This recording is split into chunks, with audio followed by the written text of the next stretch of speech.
Hello student, আজকের topics light অর্থাৎ আলো নিয়ে পড়বো। আলো নিয়ে সবারই খুব সমস্যা, তাই না? কিন্তু আলো ছাড়া কোনো কিছুই চলবে না, তাই তো? তো আমরা জানবো হোয়াট ইজ লাইট, আলো কি। ক্লাস 7 থেকে আমরা পড়ে আসছি এই চ্যাপ্টারটা। ক্লাস 7, 8, 9, 10, এমনকি হায়ার স্টাডিজ যখন করবে 11, 12, ফিজিক্স নিয়ে যদি তোমরা পড়ো, অপটিক্স আছে। মানে আলো সব জায়গাতেই তোমরা পাবে, তাই তো? তাই আলো সম্পর্কে আমাদের বেসিক নলেজ থাকা দরকার। তো আমরা প্রথমে জানবো আলো কি, হোয়াট ইজ লাইট। আলো হচ্ছে এক প্রকার শক্তি, ইটস এনার্জি। আলো হচ্ছে এক প্রকার শক্তি যা কি করে আমাদের চোখে দর্শনের অনুভূতি সৃষ্টি করে। আমাদের চোখে দর্শন অনুভূতি সৃষ্টি করে। লাইট যদি না থাকে তাহলে আমরা কোনো জিনিস দেখতে পাবো না। আবার চোখ যদি না থাকে আমরা কি করে দেখবো?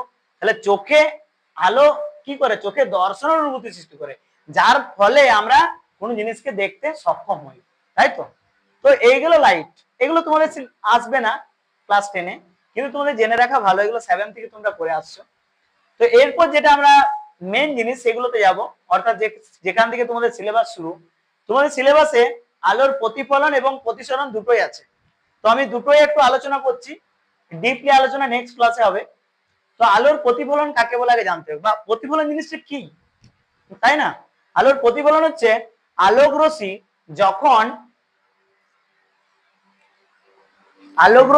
ছবিটা না আঁকলে বুঝতে পারবে না। আলোক রশ্মি যখন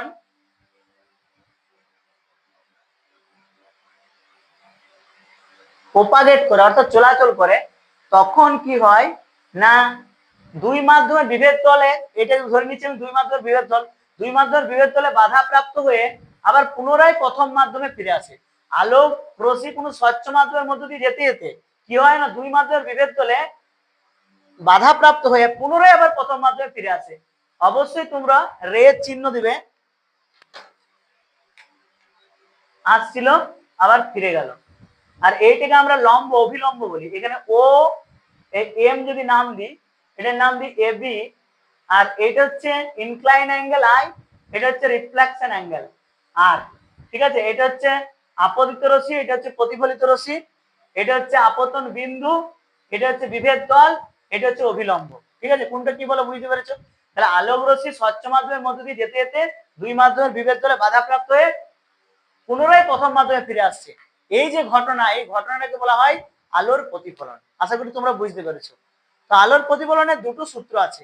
নাম্বার 1 ফর্মুলা কি না, এখান থেকে তোমরা পাবে আপতিত রশ্মি, প্রতিফলিত রশ্মি, আপতন বিন্দুতে প্রতিফলকের উপর অঙ্কিত অভিলম্ব একটা সমতলেই থাকছে।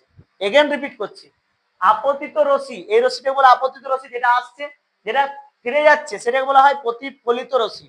আপতিত রশ্মি, প্রতিফলিত রশ্মি, এই বিন্দুটা হচ্ছে আপতন বিন্দু। আপতন বিন্দুতে প্রতিফলকের উপর অঙ্কিত অভিলম্ব সর্বদা একই সমতলে থাকে। আর 2 নাম্বার হচ্ছে আপতন কোণের মান, এই যে আই আমরা পেয়েছি, এই অ্যাঙ্গেলটা আপতন কোণের মান এবং প্রতিফলন কোণের মান সর্বদা সমান, that is I is equal to R. এইটা হচ্ছে সেকেন্ড ফর্মুলা। এই গেল প্রতিফলনের। একইভাবে আমরা প্রতিসরণ সম্পর্কে জানবো। প্রতিসরণে কি হয় না, আলোক রশ্মি